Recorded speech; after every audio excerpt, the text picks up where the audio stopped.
খুন রহস্য নিয়ে আজকের এই গল্প আপনাদের জন্য। গল্পে প্রথমবার আসলে সাবস্ক্রাইব করে সাথে থাকুন আর সাপোর্ট করুন আমার এই চলার পথে। আপনারাও এই গন্তব্যে আমার সাথে থাকুন। ভিডিও ভালো লাগলে লাইক অবশ্যই করবেন আর শেয়ার করে দেবেন এই গল্প তাদের যারা এরকম গল্প শুনতে ভালোবাসে। প্রিয়নাথ মুখোপাধ্যায়ের লেখা আসমানি লাশ গল্পটি বুদ্ধদেব গুহ তপন কুমার দাসের সম্পাদিত নির্বাচিত সেরা রহস্য এই বই থেকে নেওয়া হয়েছে। শুরু হচ্ছে আজকের গল্প আসমানি লাশ।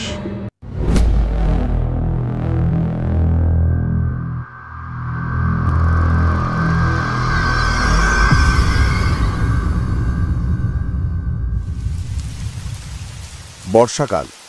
অরুণদের সমস্ত দিবস আপনার কিরণঞ্জল সমভাবে বিকীর্ণ করিতে না পারিয়াই যেন নিতান্ত বিষণ্ণ মনে বেলা থাকিতেই অন্তর্হিত হইয়াছেন। তিমির বসনা নিশাদেবী এই সুযোগ পরিত্যাগ করিতে না পারিয়া শশবস্তে আসিয়া আপন স্থান অধিকার করিয়া বসিয়াছেন।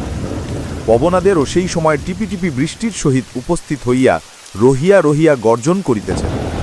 সেই ভীষণ গর্জনে মানবের মনে আতঙ্ক আসিয়া উপস্থিত হইতেছে। বোধ হইতেছে আজ যেন মহাপ্রলয়ে আসিয়া উপস্থিত হইবে। এমন ভয়ানক সময়ে আমি থানার ভিতর স্থিত আমার কক্ষে একাকী বসিয়া প্রকৃতির ভাবগতিক দেখিতে দেখিতে কি যেন ভাবিতেছি। হঠাৎ দেখিলাম এক ব্যক্তি দৌড়িতে দৌড়িতে থানার ভিতর প্রবেশ করিল। উহার পরিধেয় বসন সমস্তই বৃষ্টি জলে ভিজিয়া গিয়াছে। সেই সময় আমি থানায় উপস্থিত আছি কিনা সে থানার ভিতর প্রবেশ করিয়া প্রথমে তাহারই অনুসন্ধান করিল। অনুসন্ধানে সে যখন অবগত হইল আমি থানায় উপস্থিত আছি, তখন সে দ্রুতপদে আসিয়া আমার গৃহের ভিতর প্রবেশ করিল। আমাকে দেখিয়া আমার হস্তে একখানি পত্র প্রদানপূর্বক সে স্থিরভাবে সেই স্থানে দাঁড়াইয়া রহিল। আমি পত্রখানি খুলিলাম ও পড়িলাম। জানিলাম উহা আমার পরিচিত কলিকাতাবাসী একজন বড় লোকের পত্র।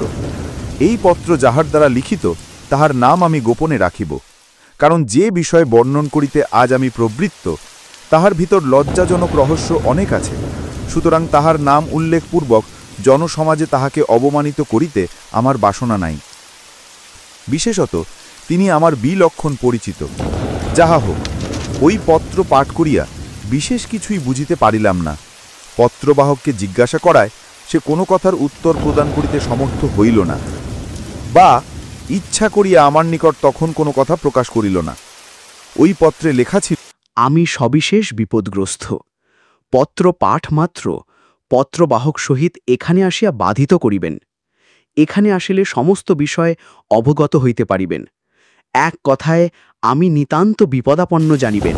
পড়িয়া ভাবিলাম পত্রলেখক নিশ্চয়ই বিপদগ্রস্ত, নতুবা তিনি বড়লোক হইয়া এরূপভাবে আমাকে পত্র লিখিবেন কেন? আমার সহিত যদিও তাহার বিশিষ্ট পরিচয় আছে সত্য, কিন্তু তিনি এরূপভাবে কখনো আমাকে পত্র লেখেন নাই। এই রকম নানা প্রকার ভাবিয়া তৎক্ষণাৎ সেই স্থানে গমন করাই স্থির করিলাম। তখনই একখানি ঠিকা গাড়ি আনাইয়া সেই পত্রবাহক সমভিব্যাহারে সেই বাবুর গৃহাভিমুখে প্রস্থান করিলাম। বাবুর বাড়ির সম্মুখে গমন করিয়া দেখি তাহার সদর বাড়ি পুলিশ কর্মচারী দ্বারা পরিপূর্ণ। সেখানে পুলিশের প্রধান কর্মচারী হইতে কনস্টেবল পর্যন্ত পশ্চিম দেশবাসী, বঙ্গনিবাসী এবং বিলাতবাসী প্রভৃতি অনেক জাতীয় এবং অনেক শ্রেণীরই কর্মচারী আছেন। এই অবস্থা দেখিয়া স্পষ্টই বুঝিতে পারিলাম এই স্থানে কোনো বিশিষ্ট দুর্ঘটনাই ঘটিয়াছে, নহিলে এক সময়ে এক স্থানে এত কর্মচারী সমাবেশ হইবে কেন? এইরূপ ভাবিয়া আমি সেই স্থানে আমার গাড়ি হইতে অবতরণপূর্বক সদর বাড়ির ভিতর প্রবেশ করিলাম। সেখানকার সকলেই আমাকে চিনিতেন।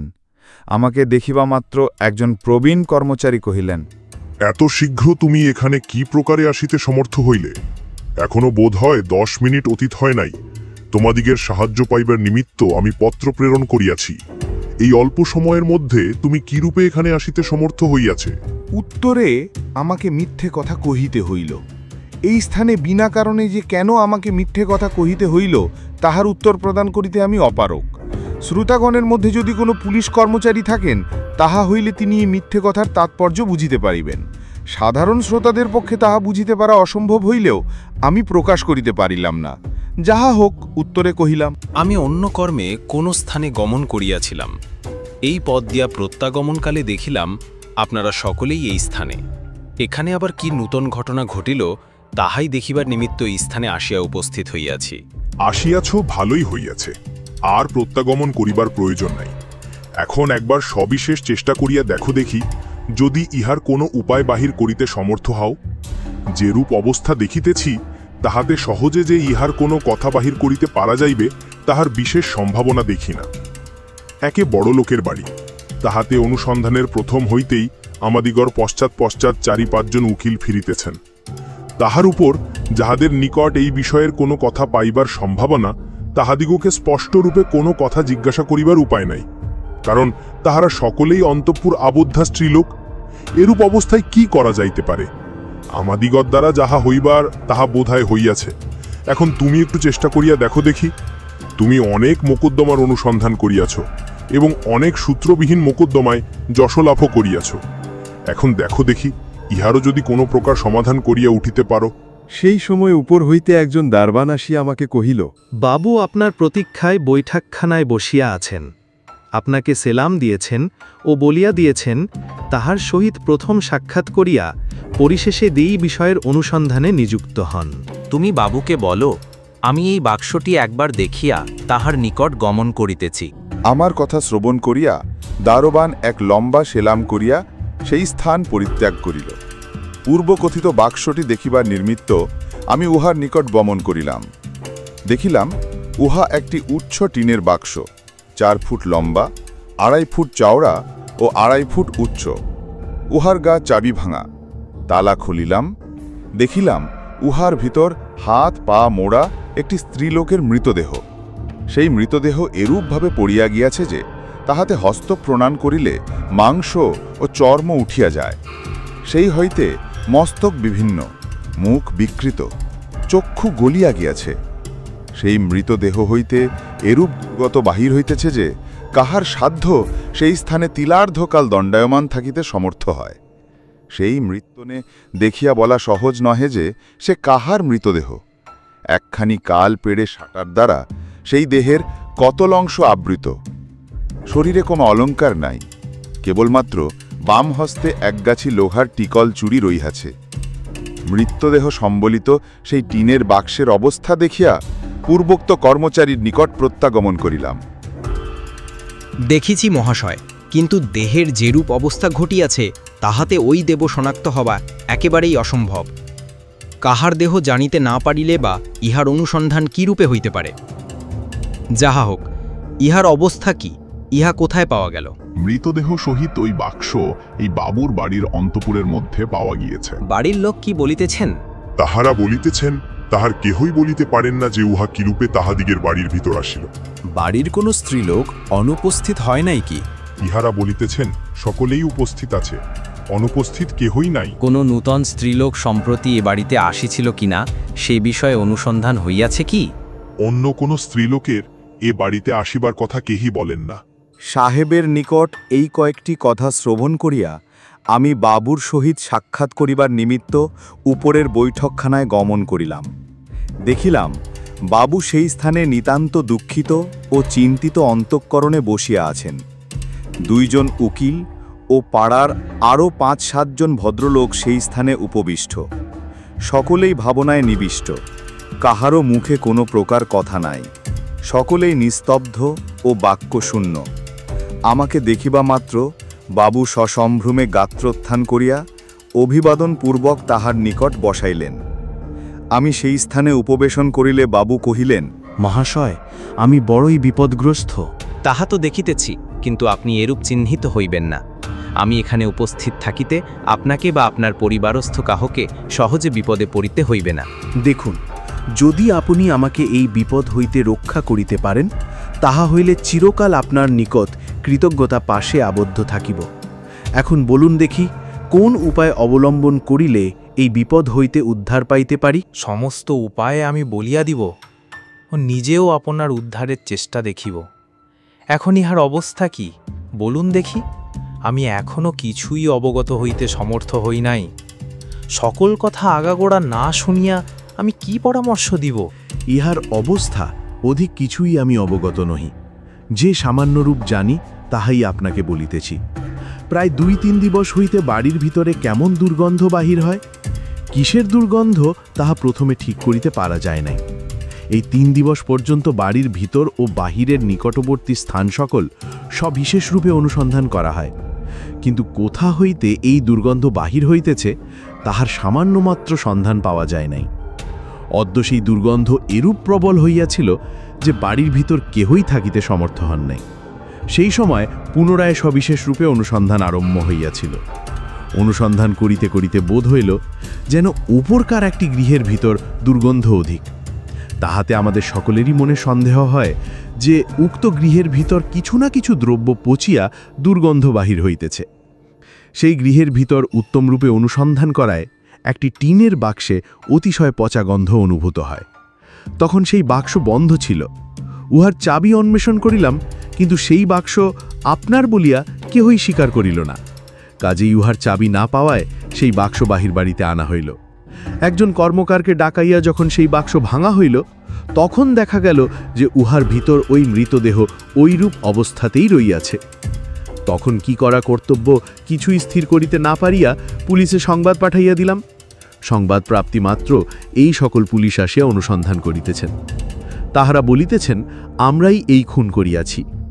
আমি কিন্তু ওই বাক্স ও মৃতদেহ সম্বন্ধে আর অধিক কিছুই অবগত নহি। বাড়ির প্রত্যেক স্ত্রীলোককে বিশেষরূপে জিজ্ঞাসা করিয়াছি, কিন্তু কেহই কিছু বলিতে পারেন না। ইহাও বড় আশ্চর্য যে ওই বাক্স আমার বাড়ির ভিতর কাহার দ্বারা এবং কি প্রকারে আনিত হইল তাহার কিছুই আমরা বলিতে পারিতেছি না। এখন বলুন দেখি, কোন উপায় অবলম্বন করিলে এ বিপদ হইতে উত্তীর্ণ হইতে পারি? আমি আপনাকে প্রথমে 2-4টি কথা জিজ্ঞাসা করিতে ইচ্ছা করি, যদি আপনি রাগ না করেন। আপনি যদিও পুলিশ কর্মচারী, তথাপি আমি আপনাকে সেরূপভাবেই দেখি না, তাহা আপনিও অবগত আছেন। এরূপ অবস্থায় আপনার কথায় আমার রাগ করা নিতান্ত অসম্ভব। আমার সহিত আপনার যদিও বিশিষ্ট পরিচয় আছে সত্য, কিন্তু আমি আপনার পারিবারিক কোনো কথা কখনো জিজ্ঞাসা করি নাই। সেই সম্বন্ধে আমি আপনাকে প্রথম 2-4 কথা জিজ্ঞাসা করিতে চাই। আপনি আমাকে সকল কথা অনায়াসেই জিজ্ঞাসা করিতে পারেন। আপনার পরিবারবর্গের মধ্যে এখন বাড়িতে কে কে উপস্থিত আছেন? আমার পরিবার অতি সামান্য। আমি, আমার স্ত্রী, আমার ভগিনী, আমার 2টি কন্যা এবং একটিমাত্র পুত্র ভিন্ন পরিবারের মধ্যে আর কেহই নাই। আপনার ভগিনী তাহার স্বামী গৃহে থাকেন না? না, তিনি প্রাচীনা এবং বিধবা। তাহার বয়ক্রম বোধহয় 60 বৎসরের কম নহে। শুনিয়াছি যখন আমি নিতান্ত শিশু সেই সময় তিনি বিধবা হইয়াছেন, ও সেই সময় হইতেই তিনি আমাদিগের গৃহে অবস্থিতি করিতেছেন। আপনার 2টি কন্যার কথা যাহা বলিলেন, তাহারা উভয়ে কি বিবাহিতা? না, বড়টির বিবাহ হইয়াছিল, কিন্তু বিহের কয়েক বৎসর পরেই তিনি বিধবা হয়েন। বিধবা হওয়ার পর হইতে তিনি এই স্থানেই আছেন, শ্বশুরালয় গমন করেন নাই। ছোট কন্যাটির এখনো বিবাহ হয় নাই, তাহার বয়ক্রম 10 বৎসর হইবে। আপনার বড় কন্যাটি কত বয়সের সময় বিধবা হইয়াছেন, আর এখনই বা তাহার বয়ক্রম কত? যখন তাহার বয়ক্রম 9 বৎসর, সেই সময় তাহার বিবাহ হইয়াছিল। 13 বৎসর বয়সের সময় তিনি বিধবা হইয়াছেন। এখন তাহার বয়ক্রম বোধহয় 25-26 বৎসর হইবে। পুত্রটি কত বড়?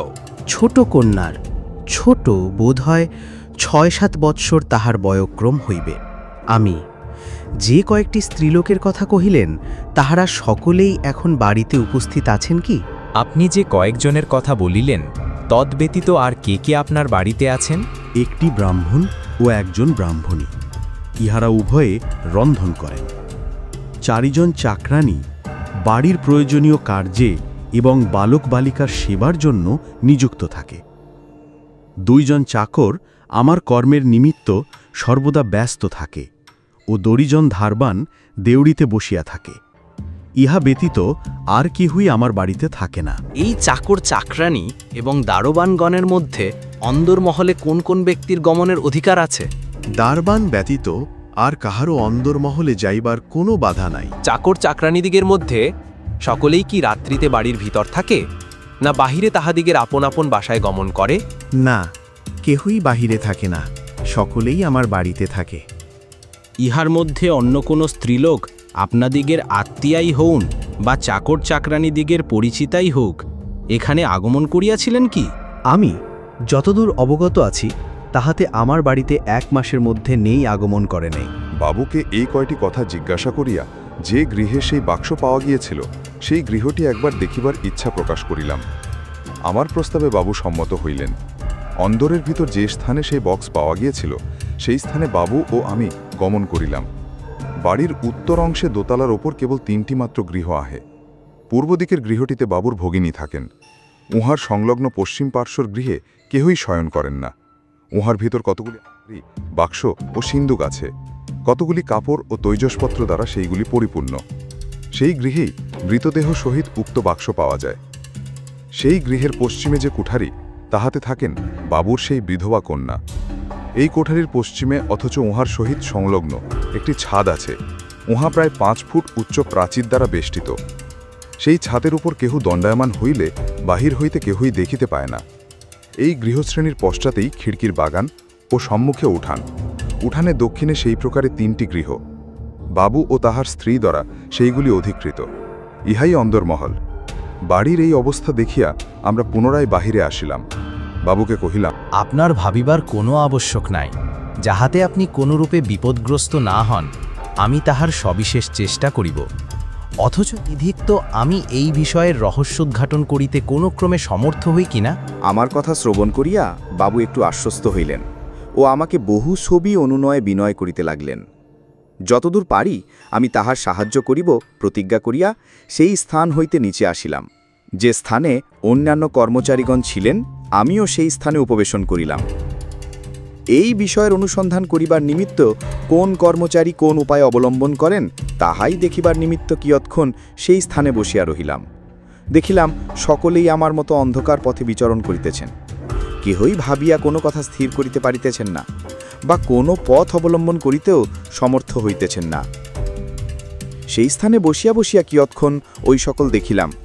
পরিশেষে সেই বাড়ির বাহিরে গমন করিয়া এদিক ওদিক একবার দেখিয়া লইলাম ও পশ্চাদগ্রে স্থিত বাগানের দিকে গমন করিলাম। বাগানের ভিতর প্রথমে উত্তম রূপে অনুসন্ধান করিলাম।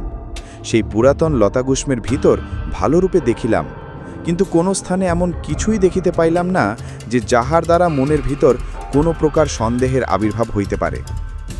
সেই বাগানের উত্তরে কয়েকখানি বাড়ি ছিল। সেই স্থানে গমন করিয়া দেখিলাম ওই স্থান আমার উত্তম রূপ পরিচিত। 4-5 দিবস পূর্বে একটি সিঁধ চুরি মোকদ্দমা অনুসন্ধান উপলক্ষে সেই স্থানে গমন করিয়াছিলাম। সকল স্থান তার দেখা নিষ্প্রয়োজন বিবেচনা করিয়া আমি সেই স্থান পরিত্যাগ করিলাম।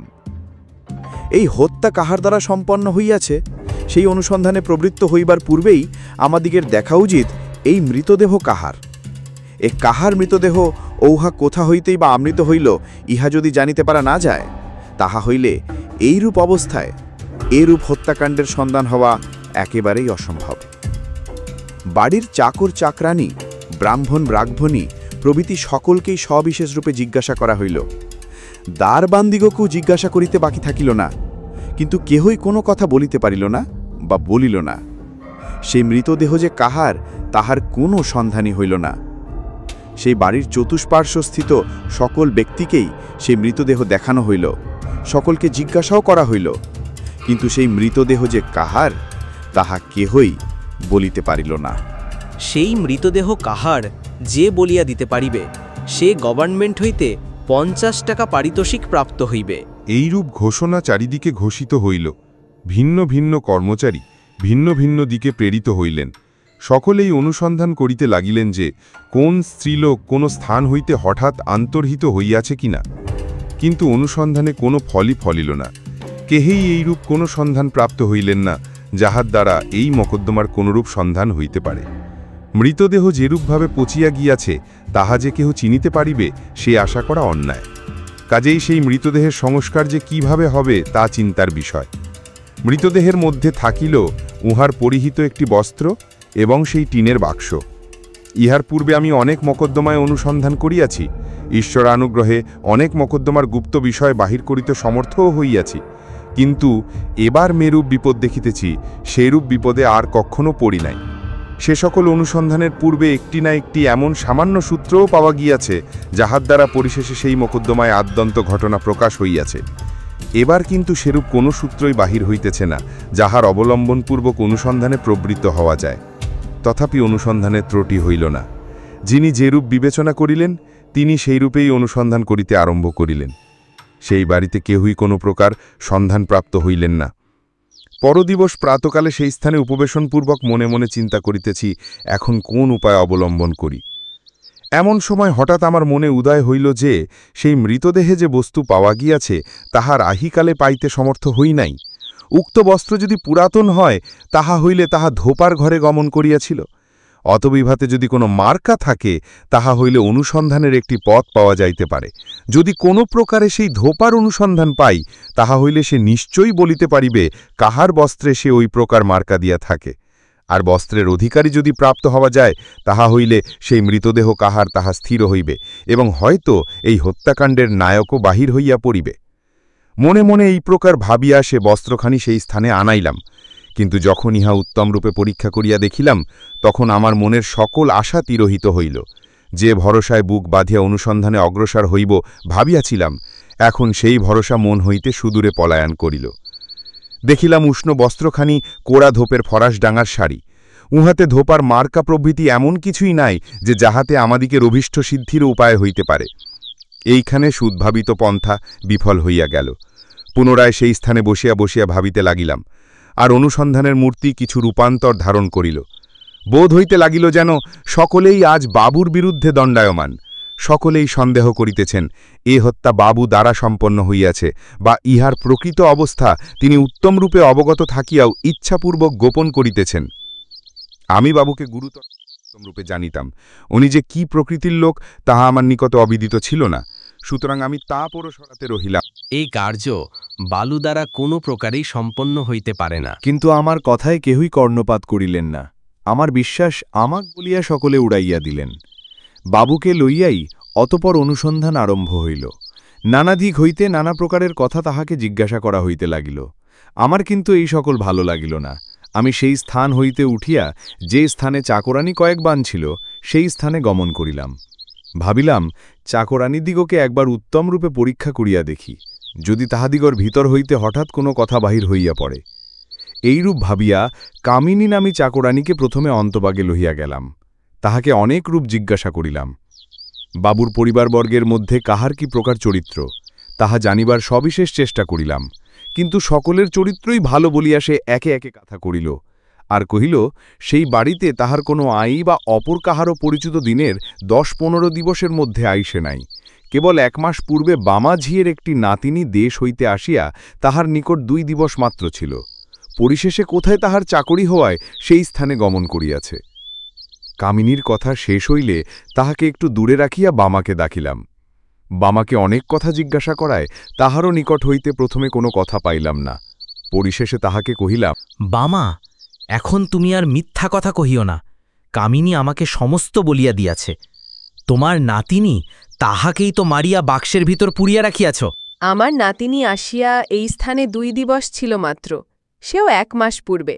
ইহাতেই সে বলে আমি আমার নাতিনীকে মারিয়া ফেলিয়াছি। আর ওহান ভগিনী আসিয়া যে 7 দিবস পূর্বে এই স্থানে ছিল সে কথা বলিতে বুঝি তুলিয়া গিয়াছে। এই বলিয়া কামিনীর সহিত সে তুমুল ঝগড়া লাগাইয়া দিল।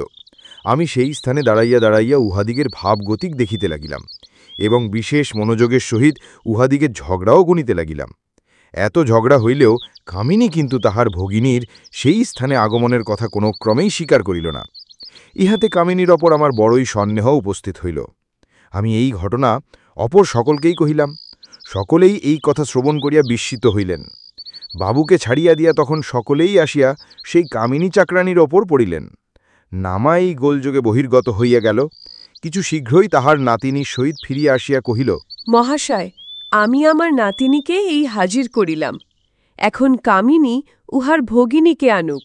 এত গোলমালের পরও কামিনী কিন্তু তাহার ভগিনী যে সেই স্থানে আগমন করিয়াছিল তাহা স্বীকার করিল না। চাকর চাকরানীদিগকে জিজ্ঞাসা করায় তাহার ভগিনী যে আর কেহ দেখিয়াছে একথাও আর কেহ বলিল না। কেবল রামসিংহ দারবান কহিল, প্রায় 7 দিবস হইবে একটি স্ত্রীলোক এই স্থানে আগমন করিয়া কামিনীর সহিত দেখা পরিবার ইচ্ছা প্রকাশ করায় আমি কামিনীকে ডাকিয়া দিই। কামিনী উহাকে সঙ্গে করিয়া বাড়ির ভিতর লইয়া যায়, কিন্তু তাহাকে বহির্গত হইয়া যাইতে আমি আর দেখি নাই। বামার নিকট হইতে একটিমাত্র কথা বাহির হওয়ায় তদারকের স্রোত অন্যদিকে ফিরিল। সকলেই তখন বাবুকে ছাড়িয়া দিয়া কামিনীর উপর পড়িলেন। অনেকেই কামিনীকে অনেক প্রকারের কথা জিজ্ঞাসা করিতে লাগিলেন, কিন্তু কামিনী কোনো ক্রমেই তাহার ভগ্নীর কথা স্বীকার করিল না, বলিল যে বামা ও রামসিং মিথ্যা কথা কইতেছে। যাহা হোক, কামিনীর ভগ্নী আছে কিনা, যদি থাকে তাহা হইলে সে কলিকাতায় আসিয়াছিল কিনা, আর এখনই বা সে কোথায় আছে, এখন এই সকল বিষয়ের অনুসন্ধান করাই স্থির হইল। জানা গেল কামিনীর বাসস্থান মেদিনীপুর জেলার অন্তর্গত একটি ক্ষুদ্র পল্লীতে। এখন ওই সমস্ত বিষয়ের অনুসন্ধানের নিমিত্ত এই স্থান হইতে একজন কর্মচারী মেদিনীপুরে প্রেরিত হইলেন। আমরা এই স্থানে অন্যান্য প্রয়োজনীয় অনুসন্ধান করিতে লাগিলাম। সপ্তাহ পরে সেই কর্মচারী মেদিনীপুর হইতে প্রত্যাগমন করিলেন। তাহাকে জিজ্ঞাসা করায় তিনি কহিলেন, কলিকাতা হইতে মেদিনীপুরে গমন করিয়া অনেক অনুসন্ধানের পর আমি কামিনীর বসস্থানের ঠিকানা জোগাড় করিতে সমর্থ হইয়াছিলাম। সেই স্থানে গমন করিয়া দেখি কামিনীর বাড়িতে কেবলমাত্র দুইখানি চালাঘর, উভয় ঘরেই বাহির হইতে তালাবদ্ধ। অনুসন্ধানে অবগত হইলাম প্রায় 6 মাস পূর্বে কামিনী একবার তাহার দেশে গমন করিয়াছিল। প্রায় মাসাবধি সেই স্থানে থাকিয়া পরিশেষে কলিকাতায় প্রত্যাগমন করিয়াছিল। তাহার সুন্দরী নামে একটি ভগিনী ছিল সত্য, কিন্তু গত 10 বৎসরের ভিতর কেহ তাহাকে সেই গ্রামে দেখিতে পায় নাই। সেই গ্রাম হইতে প্রায় 20 ক্রোশ দূরে রামহরি নামক এক ব্যক্তির সহিত তাহার বিবাহ হয়। বিবাহের পর সে আর তাহার ভগিনীর বাড়িতে গমন করে নাই। এইরূপ অবগত হইয়া 20 ক্রোশ পথ চলিয়া পরিশেষে সেই রামহরির বাড়ি পাইলাম। দেখিলাম যে বাড়িতে নাই, কিন্তু অনুসন্ধানে অবগত হইলাম যে রামহরির সুন্দরী সেই গ্রামের আরও কয়েকটি স্ত্রীলোকের সহিত গঙ্গা স্নান উপলক্ষে কলিকাতায় আগমন করিয়াছিল। অপর স্ত্রীলোকগণ প্রতিগমন করিয়াছে, কিন্তু রামহরির স্ত্রী তাহাদের সহিত ফিরিয়া যায় নাই। সেই স্ত্রীলোকগণের মধ্যে অনেকেই সেই স্থানে উপস্থিত দেখিতে পাইলাম। তাহাদিগকে উত্তমরূপে জিজ্ঞাসা করিয়া অবগত হইলাম যে তাহারা সকলেই সীমার যোগে কলিকাতায় আসে উপস্থিত হয়। পরে সকলে পদবোজে কালীঘাটে গমন করিবার সময় রাস্তায় গাড়ির ভিড়ে সুন্দরীর সঙ্গ ছাড়িয়া যায়। কলিকাতায় তাহারা সুন্দরীর অনেক অনুসন্ধান করে, কিন্তু কোন স্থানে তাহার কোনো প্রকার সম্মানপ্রাপ্ত না হইয়া পরিশেষে সকলেই আপন আপন বাটিতে প্রত্যাগমন করে। রামহরি এই সংবাদ প্রাপ্ত হইয়া এ পর্যন্ত নানা স্থানে তাহার সন্ধান করিয়া ফিরিতেছে। সেই স্থান হইতে আমার প্রত্যাগমনে কিয়ৎক্ষণ পূর্বে রামহরি আসিয়া সেই স্থানে উপস্থিত হয়। আমি তাহাকে সঙ্গে করিয়া এই স্থানে আনিয়াছি। এই সে রামহরি। এই বলিয়া কর্মচারী রামহরিকে সর্বসমক্ষে উপস্থিত করিয়া দিলেন। রামহরি কামিনীকে চিনিও, তাহাকে দেখিয়া সে কহিল, ইনি আমার স্ত্রীর ভগিনী। বৎসরের মধ্যে 2-1 বার ইনি আমাদিগের বাড়িতে গমন করিয়া থাকেন, মধ্যে মধ্যে পত্রাদিও লিখিয়া থাকেন।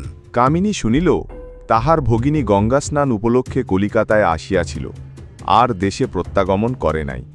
অনেক অন্বেষণ করিয়াও তাহার কোনরূপ সন্ধান পাওয়া যায় নাই। এই সকল কথা শুনিয়াও কামিনী দুঃখিত হইল না, ও ভগিনী শোকে তাহার চক্ষু দিয়া এক বিন্দু জলও বাহির হইল না। কামিনীর এই প্রকার ভাব ভালো লাগিল না। নানা প্রকার ক্ষুদ্র ক্ষুদ্র কারণে কামিনীর উপর বিশেষ সন্দেহ আসিয়া উপস্থিত হইতে লাগিল। কেলল স্পষ্টই কহিলেন, উক্ত মৃতদেহ কামিনীর ভগিনী সুন্দরীর দেহ ভিন্ন, অপর কাহারও নহে। সেই অনুসন্ধানে নিযুক্ত কর্মচারীগণের মনে সন্দেহ উপস্থিত হইল সত্য, কিন্তু এখন কি করা যাইতে পারে? মৃতদেহ আর নাই, উহার সংস্কার কার্য শেষ হইয়া গেছে। রামহরি হয়তো সেই দেহ দেখিলে বলিতে সমর্থ হইত যে উহা তাহার স্ত্রীর মৃতদেহ কিনা। সে উপায় তো আর এখন নাই। এখন কি করা যাইতে পারে? যা হোক, যে বস্তু ও লোহা ভুলিয়া রাখা হইয়াছিল সেই বস্তু ও লোহা রামহরিকে দেখানো হইল। উহা দেখিয়া সে বলিতে সমর্থ হইল না যে উহা তাহার স্ত্রী। কামিনী কেন মিথ্যা কথা কহিতেছে? অতঃপর এই সন্দেহ মিটাইতে সকলেই যত্নবান হইলেন। এবার আর কামিনীকে বড়লোকের চাকরানী বলিয়া কেহ বিবেচনা করিল না। তখন যাহার মনে যাহা উদয় হইতে লাগিল তিনি সেইরূপেই উহাকে উৎপীড়ন করিতে লাগিলেন। ক্রমে কামিনীতে সেই স্থান হইতে থানায় লইয়া যাইবার নিমিত্ত একজন কনস্টেবলের জিম্মা করিয়া দেওয়া হইল। কনস্টেবলে উহাকে লইয়া থানা অভিমুখে প্রস্থান করিল। এখন কামিনী বুঝিতে পারিল যে এবার আর তাহার রক্ষা নাই। তাহার ভগিনী সুন্দরীকে হত্যা করার অপরাধে সে অভিযুক্তা। এখন সে সকলের নানা প্রকার বাক্যাবাতে মর্মিতা হইয়া কাবেলের মধুর বাক্যে বিশেষ রূপে অপমানিতা হইয়া অধবদনে কাঁদিতে কাঁদিতে কনস্টেবলের সহিত সেই স্থান পরিত্যাগ করিল। সকলেই ভাবিলেন কনস্টেবল উহাকে থানায় লইয়া যাইবে, কিন্তু পরে সেই কনস্টেবল প্রত্যাগমন করিয়া যাহা বলিল তাহা শ্রবণ করিয়া সকলেই অবাক হইলেন। বিস্মিত নেত্রে সকলেই সেই পশ্চিম দেশবাসী বীর পুরুষের দিকে দেখিতে লাগিলেন। সে কহিল যে কামিনীকে থানায় লইয়া যাইবার কালে সে পথ হইতে পলায়ন করিয়াছে, অনেক অন্বেষণ করিয়াও তাহার সন্ধান করিতে সমর্থ হয় নাই। কামিনী কেন পালিয়াইল? তবে কে সে প্রকৃতই এই ভয়ানক হত্যাকাণ্ডের সংস্রবে আছে? যে মৃতদেহ পাওয়া গিয়েছে তবে কি উহা নিশ্চয়ই তাহার ভগিনী সুন্দরীর মৃতদেহ?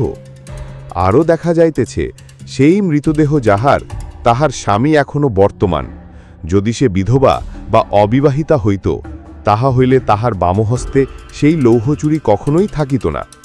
এদিকে আবার রামহরি বলিতেছে তাহার স্ত্রীও কলিকাতা হইতে নিরুদ্দেশ। এইরূপ অবস্থায় কামিনীর উপর সকলেরই বিশেষ সন্দেহ হইল। অন্য কর্ম পরিত্যাগপূর্বক কামিনীকে অন্বেষণ করাই সকলে স্থির করিলেন। অনেক স্থানে কামিনীর অনুসন্ধান হইল, কিন্তু সেই দিবস কোনো স্থানেই তাহাকে পাওয়া গেল না। এক রাত্রি অতিবাহিত হইয়া গেল, তথাপি কেহই কাহিনীর সন্ধান সংগ্রহে সমর্থ হইল না। উহার অনুসন্ধানের নিমিত্ত যে সকল কর্মচারী প্রেরিত হইয়াছিলেন একে একে তাহারা সকলেই প্রত্যাগমন করিলেন, কিন্তু কামিনীর সংবাদ কেহই আনিতে সমর্থ হইলেন না। পরদিন প্রাতঃকালে আমরা সকলে বাবুর বাড়ার দ্বারের সম্মুখে বসিয়া আছি। এমন সময় দেখলাম দুইটি স্ত্রীলোক সেই দিকে আগমন করিতেছে। উহাদিগর একজনকে দেখিয়া কেহ কহিলেন, কামিনী আসিতেছে। কেহ কহিলেন, না, ওই রমণী কামিনী নহে, তবে উহার চালচলন কামিনীর মতো। কেহ বা কহিলেন, এ কামিনীই বটে। সকলের মধ্যে এইরূপ কথাবার্তা চলিতে লাগিল। দেখিতে দেখিতে উহারাও রুমের নিকটবর্তী হইল। নিকটে আসিলে দেখিলাম সেই রমণী অপর আর কেহ নহে, যাহার অনুসন্ধানের নিমিত্ত আমরা সকলেই ব্যগ্র। এ সেই কামিনী। উহার সহিত অপর যে অবগুণ্ঠনাবতী রমণী ছিল, তাহাকে দেখিবা মাত্রই রামহরি কহিল, কামিনীকে দেখিয়া এবং রামহরির কথা শুনিয়া আমরা সকলেই অবাক হইলাম। ক্ষণকালের নিমিত্ত আমাদিগর কাহারও মুখ হইতে কোনো কথা বহির্গত হইল না। প্রত্যেকেই প্রত্যেকের মুখের দিকে তাকাইতে লাগিলাম। কিয়ৎক্ষণ পরে আমি কামিনীতে জিজ্ঞাসা করিলাম, তুমি যে প্রথম হইতে এত মিথ্যে কথা কহিলে, তোমার ভগিনীর এখানে আসার কথা স্পষ্টরূপে প্রমাণিত হইলেও তুমি কোনো ক্রমে তাহা স্বীকার করিলে না। কিন্তু যখন সকলেই তোমাকে সন্দেহ করিল, সকলেই ভাবিল যে তুমি তোমার ভগিনীকে হত্যা করিয়াছ, তখন তুমি কনস্টেবলের নিকট হইতে পলায়ন করিলে, এবং এখন দেখিতেছি তুমি তোমার সেই ভগিনীকে কোথা হইতে আনিয়া এখানে উপস্থিত করিলে। এই সকলের উদ্দেশ্য কি? আমার কথা শুনিয়া কামিনী কহিও, আমার উদ্দেশ্য যাহাই থাকুক না কেন, আপনারা সকলে স্থির করিয়াছিলেন যে আমি আমার ভগিনী সুন্দরীকে হত্যা করিয়াছি, কিন্তু এখন আমি তাহা কনিয়া আপনাদিগের সম্মুখে উপস্থিত করিয়া দিলাম। এখন তো আপনাদিগের সন্দেহ মিটিয়া গেল। আমার ভগিনীর সম্বন্ধে আমার মনে মনে যে কোনো রূপ অভিসন্ধিই থাকুক, যে উদ্দেশ্যই থাকুক, তাহা আপনাদিগের জানিয়া প্রয়োজন কি? আর জানিতে চাহিলেই বা আমি আপনাদিগেকে বলিব কেন? কামিনীর উত্তর শুনিয়া আমরা অবাক হইলাম। তাহার কথার প্রতিউত্তর করিতে আমরা সমর্থ হইলাম না, বরং বিশেষ লজ্জিত হইয়াই তাহাকে কহিলাম, যাও, তুমি এখন বাড়ির ভিতর যাও। কামিনী তাহার ভগিনীর সহিত বাবুর বাড়ির ভিতর প্রবেশ করিল। রামহরি সেই দিবস সেই স্থানে অবস্থানপূর্বক পরদিবস তাহার স্ত্রীর সহিত আপনার দেশে গমন করিল। আমরা যে কার্যে নিযুক্ত ছিলাম, যাহাতে তাহারা আর কোনো পন্থা বাহির করিতে পারি, সেই বিষয়ে সকলে যত্নবান হইলাম। এই খুনি মোকদ্দমার সন্ধান করিতে লাগিলাম সত্য, কিন্তু কামিনী যে কি নিমিত্ত মিথ্যা কথা বলিয়া আমাদিগকে প্রতারিত করিতে চেষ্টা করিয়াছিল, তাহার গূঢ় রহস্য জানিবার নিমিত্ত আমার কৌতূহল জন্মিল। পরিশেষে যদিও আমি আমার সেই কৌতূহল নিবারণ করিতে সমর্থ হইয়াছিলাম, কিন্তু আমি নিতান্ত দুঃখিত হইতেছি যে কৌতূহলাঠকগণের মনোবাঞ্ছা সম্যকরূপে পূর্ণ করিতে সমর্থ হইতেছি না। কামিনী সুন্দরী সম্বন্ধীয় সমস্ত বিষয় পরিষ্কার রূপে বর্ণন করিয়া গল্পটিকে অপবিত্র করিতে চাই না। তবে এক কথায় শ্রোতাগণকে এইমাত্র বলিতে পারি যে কামিনীর আন্তরিক ইচ্ছা ছিল সে তাহার ভগিনীর অমূল্য গৌরবের ধন বিনষ্ট করিয়া তাহার সর্বনাশ সাধন করে। এইরূপ গোলযোগে না পড়িয়া যদি তাহাকে এখন বাহির করিতে না হইত, তা হইলে সে যে তাহার দুরভিসন্ধি নিশ্চয় পূর্ণ করিতে সমর্থ হইত, তাহা স্পষ্টই বোধ হইতেছে।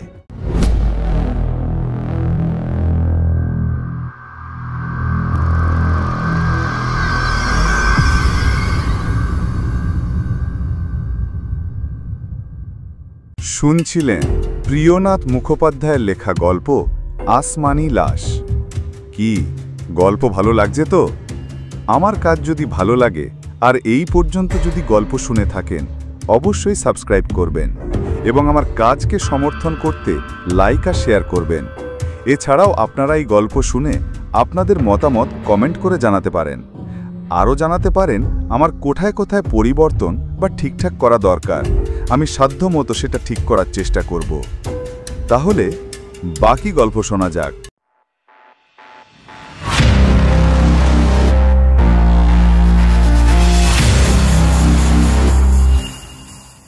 বাবুর বাড়ির বাগানের উত্তর অংশে যে সকল বাড়ির কথা পূর্বে বলা হইয়াছে, তাহার মধ্যে একখানা বাড়ি রামগোপাল বিশ্বাসের।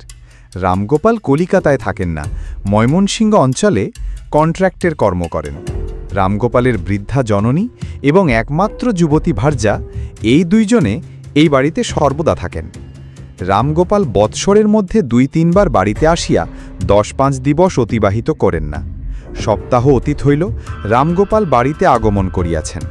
পাড়ায় প্রকাশ যে এবার রামগোপাল তার স্ত্রীর নির্মিত কিছু সোনার অলঙ্কার আনিয়াছেন এবং যেরূপ পরিমাণ অর্থ পূর্বে পূর্বে আনিতেন, এবার তাহার অপেক্ষা অনেক বেশি অর্থ আনিয়াছেন। রামগোপাল বাড়িতে আসিবার ২-৩ দিবস পরেই তাহার গৃহে শীত হইল। রাত্রিতে যখন রামগোপাল তাহার গৃহে শয়ন করিয়া নিদ্রা যাইতেছিলেন, সেই সময় শীত কাটার শব্দে তাহার নিদ্রাভঙ্গ হইল। তিনি বেশ বুঝিতে পারিলেন যে চোর তাহার গৃহের পশ্চাৎভাগে অর্থাৎ পূর্বকথিত বাগানের উত্তর অংশে বসিয়া তাহার গৃহে শীত কাটিতেছে। বুঝিতে পারিয়াও রামগোপাল কোনো প্রকার কোনো গোলযোগ করিলেন না, চুপ করিয়া শয়ন করিয়াই রহিলেন। রামগোপাল বাল্যকাল বইতেই দেশ বিদেশে কর্মকার্য করিয়া আসিতেছেন, সুতরাং অনেক প্রকার দেখিয়াছেন, অনেক প্রকার শোভন করিয়াছেন এবং অনেক লোকের সঙ্গে সংসার ক্ষেত্রে বিচরণ করিয়াছেন। এই সকল কারণেই হোক বা তার স্বভাব গুণেই হোক, তিনি কিন্তু সাহসী পুরুষ। রামগোপাল শুইয়া শুইয়া মনে মনে নানা প্রকার ভাবিতে লাগিলেন। মনে করিলেন চোর শীত কাটিয়া যেমন তার গৃহের ভিতর প্রবেশ করিবে, অমনি তিনি তাকে ধরিয়া উত্তম রূপে শিক্ষা প্রদান করিবেন। এদিকে কিছুক্ষণ পরে শীত কাটা সমাপন হইলে চোর আস্তে আস্তে অতি সন্তর্পণে সেই শীতের ভিতর অগ্রে যেমন পদযুগল প্রবেশ করাইয়া দিল, অমনি রামগোপাল তাহার শয্যা হইতে এক লম্ফে সেই স্থানে গিয়া চোরের সেই পদযুগল সবলে চাপিয়া ধরিলেন ও চোর চোর বলিয়া চিৎকার করিতে আরম্ভ করিলেন। চোরের দেহগৃহের বাহিরে, পদদ্বয় গৃহের ভিতরে, সুতরাং বেকায়দায় পুড়িয়া সে ধরা পড়িল। রামগোপালের চিৎকারে তার স্ত্রী উঠিল, পাড়ার লোকজন জমিয়া গেল, সুতরাং অনায়াসেই চোর ধরা পড়িল। তাহাকে উত্তম রূপে বাঁধিয়া রামগোপাল পাহারাওয়ালা ডাকিলেন ও সেই পাহারওয়ালার জিম্মায় তাহাকে থানায় পাঠিয়া দিলেন। থানায় গমন করিয়া চোর যে প্রকার উত্তর করিল, তাহাতে প্রথমে অনেকেই তাহার কথা বিশ্বাস করিলেন। সেই বিষয়ের সত্যাসত্য অনুসন্ধান করিবার নিমিত্ত পরিশেষে আমিই নিযুক্ত হইলাম। এই নিমিত্তেই আমি সেই স্থানে গমন করিয়াছিলাম, আর তাই বলিয়াই সেই স্থানের অবস্থা অবগত ছিলেন। চোর বলিয়াছিল, রামগোপাল প্রায়ই বাড়িতে থাকেন না, তাহার যুবতী ভার্যা বাড়িতে থাকেন। প্রায় 5 বৎসর গত হইল। কোনো কার্যোপলক্ষে এক দিবস আমি সেই স্থানে গিয়েছিলাম। সেই দিবস আমি তাহার স্ত্রীকে প্রথম দর্শন করি ও সেই দিবস হইতেই তাহার স্ত্রীর দোষেই হোক বা আমার দোষেই হোক, আমি উহার সহিত অবৈধ প্রণয়ে আবদ্ধ হই। সেই দিবস হইতে প্রায় প্রত্যহই রাত্রিতে আমি উহার গৃহে গমন করিয়া থাকি। রামগোপালবাবু বাড়িতে আসিয়াছেন এই কথা আমি জানিতে না পারিয়া যেরূপভাবে অন্যদিন গমন করিতাম, সেদিনও সেই রূপে একেবারে উহার গৃহের ভিতর প্রবেশ করিয়াছিলাম। সুতরাং প্রবেশ করিয়াই সম্মুখে রামগোপালবাবুকে দেখিতে পাইলাম। তিনি আমার উদ্দেশ্য বুঝিতে পারিলেন, তাহার স্ত্রীকে অধিক কিছু না বলিয়া আমাকে ধরিয়াই উত্তম রূপে প্রহার করিলেন। সেই স্থানে আমাকে বাঁধিয়া রাখিয়া তিনি নিজে তাহার গৃহের পশ্চাৎভাগে একটি শীত কাটিলেন এবং আমি শীত কাটিয়াছি এইরূপ গোলযোগ করিলে পাড়ার কতগুলি লোক আসিয়া সেই স্থানে উপস্থিত হইল। পরে তিনি বন্ধন অবস্থাতেই আমাকে থানায় প্রেরণ করিলেন। এইরূপ জ্যোৎস্না রাত্রিতে কোনো চোর সিঁধ কাটে একথা পূর্বে কখন শুনিয়াছেন কি? অনুসন্ধান করিয়া জানিতে পারিলাম রামগোপাল যাহা যাহা বলিয়াছে, আমরা পূর্বে যাহা লিখিয়াছি তাহার সমস্তই সত্য, বিন্দুমাত্র মিথ্যা নহে। আর চোর প্রাণের দায়ে যে সকল কথা বলিয়াছিল তাহার সমস্তই মিথ্যা, অনুমাত্র সত্য নহে। এই মোকদ্দমা যখন প্রকৃত বলিয়া সাব্যস্ত হইল, তখন সেই চোর বিচারার্থ ম্যাজিস্ট্রেট সাহেবের নিকট প্রেরিত হইল। এই মোকদ্দমার প্রধান সাক্ষী সেই রামগোপাল বিশ্বাস। রামগোপালের হঠাৎ পীড়া হওয়ায় মোকদ্দমার শেষ নিষ্পত্তি হইল না। রামগোপালের সাক্ষ্য লওয়া নিতান্ত আবশ্যক বিবেচনা হওয়াতে এই মোকদ্দমা 15 দিবসের নিমিত্ত মুলতুবি রহিল। আজ চোরের মোকদ্দমার দিবস। রামগোপাল আসিয়া আজ ম্যাজিস্ট্রেট সাহেবের কোর্টে উপস্থিত হইয়াছেন এবং সেই পাড়ার অনেক লোক সেই চোরের কি হয় দেখিতে আসিয়াছেন। সময় মতো ম্যাজিস্ট্রেট সাহেব এই মোকদ্দমার বিচার আরম্ভ করিলেন। রামগোপাল প্রভৃতি সেই পাড়ার অনেক লোকের সাক্ষ্য গৃহীত হইল। পরিশেষে দেখিলাম যে মহেন্দ্রনাথ নাশ নামে এক ব্যক্তি সাক্ষী মঞ্চে দণ্ডায়মান হইলেন। অনুসন্ধানের সময় আমি ইহাকে দেখি নাই এবং কোন বিষয়ে যে ইনি সাক্ষ্য প্রদান করিবেন তাহাও আমি অবগত নহি। মহেন্দ্রনাথ কি সাক্ষ্য প্রদান করেন তাহা জানিবার নিমিত্ত আমি একটু ব্যস্ত হইলাম এবং মনোযোগের সহিত তাহার কথাগুলি শ্রবণ করিতে লাগিলাম। মহেন্দ্রনাথের জবানবন্দি এই রূপে গৃহীত হইল। তোমার নাম কি? আমার নাম শ্রী মহেন্দ্রনাথ দাস। তুমি কোথায় এবং কি কার্য? রামগোপাল বিশ্বাসের বাড়ির নিকট আমার বাড়ি। ব্রোডম ব্রাদারের বাড়িতে আমি কেরানিগিরি কর্ম করি। যে দিবস এই চোর ধৃত হয় সেই দিবসের ঘটনা তোমার মনে হয় কি? মহাশয়, উত্তম রূপ মনে আছে। ঘটনা ঘটিয়াছিল তাহা তুমি বিস্তৃত বলো। আজ প্রায় 15 কি 16 দিবস অতীত হইল। এক দিবস রাত্রিকালে কোনো সামান্য কথা উপলক্ষে আমার স্ত্রীর সহিত আমার বিবাদ হয়। আমার স্ত্রী অতিশয় অভিমানী। সে আমার কথা শুনিয়া ক্রোধে একবারই অধীরা হইয়া পড়ে ও আত্মহত্যা করিবে এই সংকল্প করিয়া আমার গৃহ হইতে বিহর্গত হয়। সেই সময় আমারও অন্তঃকরণে ক্রোধের সঞ্চার হইয়াছিল, সুতরাং আমিও কোনো প্রকারে তাহার গতিরোধ করি নাই, বা সে যে কোথায় গমন করিল তখন তাহারও কোনো প্রকার অনুসন্ধান লই নাই। মনে করিয়াছিলাম আমার গৃহ হইতে বহির্গত হইয়া সে নিশ্চয়ই অন্য গৃহে শয়ন করিবে। স্ত্রী আমার গৃহ পরিত্যাগ করিবার কিছুক্ষণ পরে আমার ক্রোধের কিঞ্চিৎ শান্তি হইল। তখন ভাবিলাম, যখন সে আত্মহত্যা করিবে বলিয়া আমার গৃহ পরিত্যাগ করিয়াছে, তখন আমার অনুসন্ধান করিয়া দেখা উচিত যে সে কোথায় গমন করিল। স্ত্রীলোকের ক্রোধ অতি প্রচণ্ড এবং জীবনের মায়াও অতি সামান্য। তাহারা সামান্য কথায় বা সামান্য কারণে সংসারের মায়া পরিত্যাগ করিয়া অমূল্য জীবনকে নষ্ট করিতে ক্ষণকালের নিমিত্ত বিচলিত হয় না। এরূপ অবস্থায় আমার স্ত্রী কোথায় গমন করিল তাহা এখনই আমার দেখা কর্তব্য। এই ভাবিয়া তখনই আমি আমার গৃহ হইতে বিহর্গত হইলাম। বাড়ির ভিতর সমস্তই সন্ধান করিলাম, কিন্তু কিছু স্থানেই তাকে দেখিতে পাইলাম না। বাড়ির ভিতর অন্যান্য গৃহে আমার মাতা এবং ভগিনী শয়ন করিয়াছিলেন। নিকটে গিয়ে দেখিলাম সেই সকল গৃহের দ্বার ভিতর হইতে বন্ধ। দ্বারের নিকট কিছুক্ষণ দণ্ডায়মান থাকিলাম। ভাবিলাম, আমার স্ত্রী যদি উহাদিগের কাহারও গৃহে প্রবেশ করিয়া থাকে তাহা হইলে নিশ্চয়ই তাহাদিগের কথোপকথন শুনিতে পাইব। আমার কিন্তু সে আশা সফল হইল না। কাহারও গৃহ হইতে কোনো কথাই শুনিতে পাইলাম না, বরং বোধ হইল যে তাহারা সকলেই নিদ্রায় অভিভূতা। এই অবস্থায় আমার অন্তরে অতিশয় ভয় ও আতঙ্কে ভয় কাঁপিতে লাগিল। কি করি তাহা স্থির করিতে না পারিয়া ক্ষণকাল সেই স্থানে দণ্ডায়মান রহিলাম। একবার ভাবিলাম আমার মাতা ও ভগিনীকে উঠাই, তাহাদিগকে সমস্ত কথা বলি, কিন্তু ঘোর লজ্জা আসিয়া আমার সেই ইচ্ছার গতি রোধ করিল। উহাদিগকে ডাকিতে পারিলাম না। পুনরায় সেই বাড়ির ভিতর অনুসন্ধান করিতে লাগিলাম। যে সকল খালি গৃহ ছিল তাহা দেখিলাম। রান্নাঘরে অনুসন্ধান করিলাম, পায়খানার ভিতর প্রবেশপূর্বকে উত্তম রূপে দেখিলাম, কিন্তু কোনো স্থানেই তাকে দেখিতে পাইলাম না। এইরূপ অবস্থায় পড়িয়া হঠাৎ আমার বুদ্ধি ভ্রম হইয়াছে বলিয়া বোধ হইতে লাগিল। কোন স্থানে তার সন্ধান করা উচিত, কোন স্থানে সন্ধান করিলে সফলতা লাভ করা যাইতে পারে তাহা ভুলিয়া গেলাম। মনে ভাবিলাম, হয়তো সে আমার গৃহেই আছে। পুনরায় আমার গৃহে প্রবেশ করিলাম। শয্যার উপর তার অনুসন্ধান করিলাম। খাটের নিচে গিয়া খুঁজিলাম। গৃহের ভিতর একটি বড় বাক্স ছিল, তাহাও খুলিয়া দেখিলাম, কিন্তু কোন স্থানে তাকে না পাইয়া পুনরায় আমার গৃহের বাইরে আসিলাম। যে সকল স্থানে পূর্বে অনুসন্ধান করিয়াছিলাম, একবার দুবার করিয়া ক্রমে অনেকবার সেই সকল স্থানে পুনরায় খুঁজিতে লাগিলাম, কিন্তু কোনো স্থানেই তাহাকে দেখিতে না পাইয়া নিতান্ত চিন্তিত অন্তঃকরণে এক স্থানে বসিয়া পড়িলাম। আমি যে ইচ্ছা করিয়া সেই স্থানে বসিলাম তাহা নহে, বোধ হইল কে যেন আমাকে জোর করিয়া সেই স্থানে বসাইয়া দিল।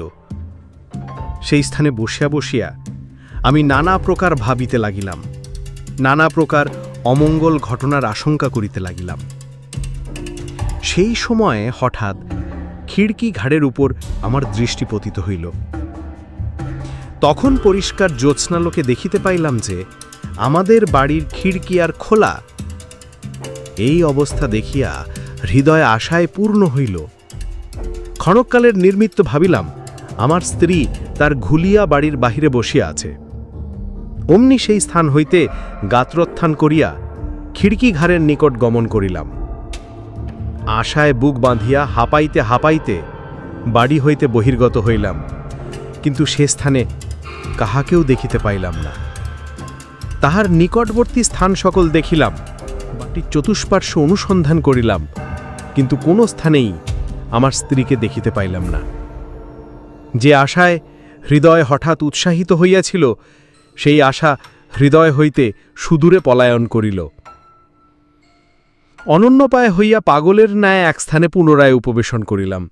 বসিয়া বসিয়া কত প্রকার ভাবি অমঙ্গল চিন্তা করিতে লাগিলাম।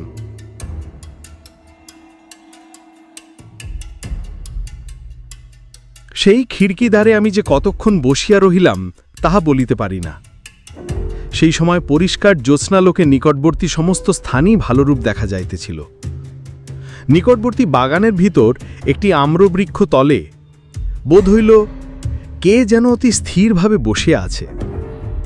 আমি সাহসে বুক বাঁধিয়া মিঠিলাম। ধীরে ধীরে সেই স্থানে গমন করিয়া যাহা দেখিলাম তাহাতে আমার মনের সমস্ত আবেগ চলিয়া গেল। পাগলের ন্যায় ভুইয়া তখন যাহার অন্বেষণ করিয়া বেড়াইতেছিলাম, দেখিলাম এই আম্রবৃক্ষতলে আমার সেই অন্তর্লক্ষ্মী। যেরূপ ক্রোধের বশীভূতা হইয়া সে আমার গৃহ পরিত্যাগ করিয়াছিল, এখন আর সেই ক্রোধের চিহ্ন মাত্র নাই, বরং ইহাকে আরও অধিক ভীতা বলিয়া বোধ হইতে লাগিল। কথা কহিতে সে আমার ইঙ্গিতে নিষেধ করিয়া গাত্রোত্থান করিল ও আমার কানে কানে কয়েকটি কথা বলিল। পরে সেই বাগান হইতে বহির্গত হইয়া আমার বাড়ির ভিতর প্রবেশ করিল। আমার স্ত্রীর কথায় আমি অতিশয় বিস্মিত হইলাম। সেই বাগানের অপর প্রান্তাভিমুখে একবার চাহিলাম, কিন্তু কিছুই দেখিতে পাইলাম না। পরিশেষে রামগোপালের গৃহের পশ্চাৎভাগে নিরীক্ষণ করিয়া দেখিলাম সর্বনাশ। ভাবিলাম আমার স্ত্রী যাহা যাহা বলিয়াছিল তাহার দেখিতেছি কত প্রকৃত। দেখিলাম এই চোর রামগোপালের গৃহের পশ্চাৎভাগে বসিয়া শীত কাটিতেছে। দেখিতে দেখিতে শীত কাটা শেষ হইয়া গেল। চোর গৃহের ভিতর যেমন তাহার পদদ্বয় প্রথমে প্রবেশ করাইয়া দিল, অমনি সে রামগোপাল কর্তৃক ধৃত হইল। পাড়ার অনেকে একত্র হইয়া তাহাকে বাঁধিল। আমিও সেই স্থান হইতে আপন বাড়ির ভিতর প্রবেশপূর্বক দ্বার বন্ধ করিয়া দিলাম। যে ব্যক্তিকে আমি শীত কাটিতে দেখিয়াছিলাম, এ সেই ব্যক্তি, ইহা আমি শপথ করিয়া নিশ্চয় বলিতে পারি। মহেন্দ্রনাথের এই কথা শুনিয়া জজ সাহেব তার কথায় বিশ্বাস করিলেন। চোরকে দোষী সাব্যস্ত করিয়াও সেই দিন তাহার দণ্ডাজ্ঞা প্রদান করিলেন না। পুনরায় 7 দিবসের জন্য তাহার বিচার স্থগিত ঘোয়াবিল। ইতিপূর্বে ওই ব্যক্তি আরও 2-3 বার শক্তি পাইয়া জেলে গমন করিয়াছিল। সেই সকল পুরাতন শক্তির তারিখ সংগ্রহ করিবার নিমিত্তই পুনরায় মোকদ্দমার দিন পড়িল। মহেন্দ্রনাথ তাহার স্ত্রীর নিকট হইতে অবগত হইয়াছিল যে চোর রামগোপালের গৃহের শীত দিতেছে। এই কথা সহজেই তো বুঝিতে পারিলাম, কিন্তু তাহার আরও যে কি বলিয়াছিল তাহা বুঝিতে পারিলাম না।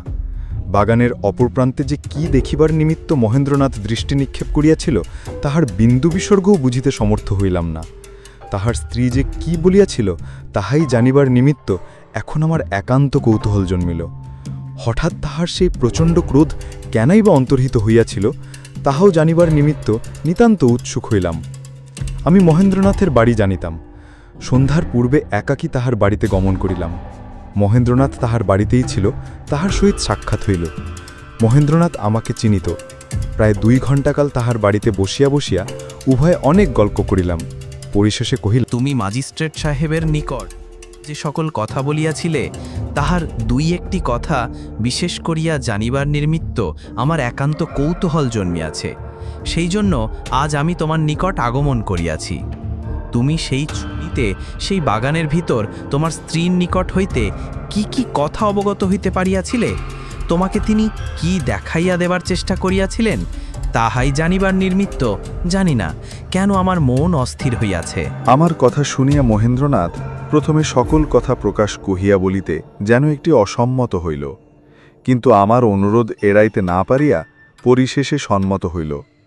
ম্যাজিস্ট্রেট সাহেবের নিকট সে যে সকল কথা বলিয়াছিল জমে তাহার সমস্তই আমার নিকট পুনরায় কহিল, এবং তাহার স্ত্রী সেই অগর বৃক্ষতলে বাড়াইয়া তাহাকে যাহা যাহা বলিয়াছিল এবং যাহা যাহা দেখাইয়া দিয়াছিল তাহাও বিস্তৃতরূপে কহিল। মহেন্দ্রের কথা শুনিয়া আমার সমস্ত কৌতূহলী নিবৃত্ত হইল। মনে মনে একটু আনন্দ এবং আশাও হইল। কি কারণে আমার মনে আনন্দ হইল এবং কিসের আশা আসিয়া আমার হৃদয়ে প্রবেশ করিল তাহা মহেন্দ্রনাথ কিন্তু কিছুই বুঝিতে পারিল না। লোকগণ বুঝিতে পারিয়াছেন কিনা জানি না। সন্ধ্যার পর আপনার বাড়িতে প্রত্যাগমন করিলাম। নিয়মিত সময়ে শয়নও করিলাম, কিন্তু সমস্ত রাত্রির ভিতর কোনো প্রকারে নিদ্রা আসিল না।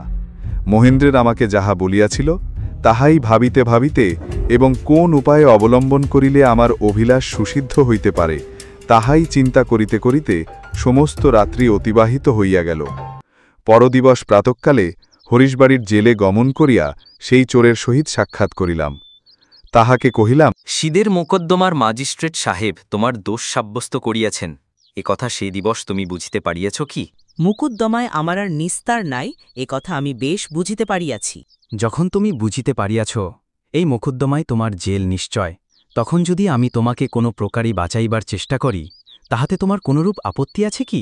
আপনার প্রস্তাবে আমার কোনরূপ আপত্তি নাই, কিন্তু এখন এই মকদ্দমা সম্বন্ধে যদি আমাকে কোনো কথা জিজ্ঞাসা করেন তাহলে তাহার ঠিক উত্তর আমার নিকট হইতে কোনো রূপেই পাইবেন না। আমি তোমাকে 2-1টি কথা জিজ্ঞাসা করিব সত্য, কিন্তু এই মোকদ্দমা সম্বন্ধে তোমাকে এমন কোনো কথা জিজ্ঞাসা করিব না যাহাতে তোমার কোনো প্রকার অনিষ্ট হইতে পারে। তবে আমাকে কি কথা জিজ্ঞাসা করিতে চাহেন?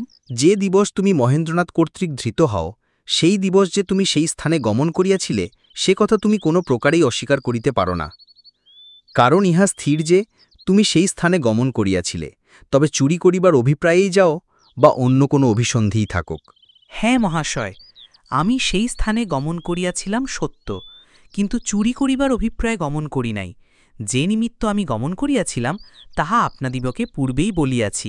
তুমি যখন সেই স্থানে দণ্ডায়মান ছিলে সেই সময়ের অবস্থা একবার মনে করিয়া দেখো দেখি।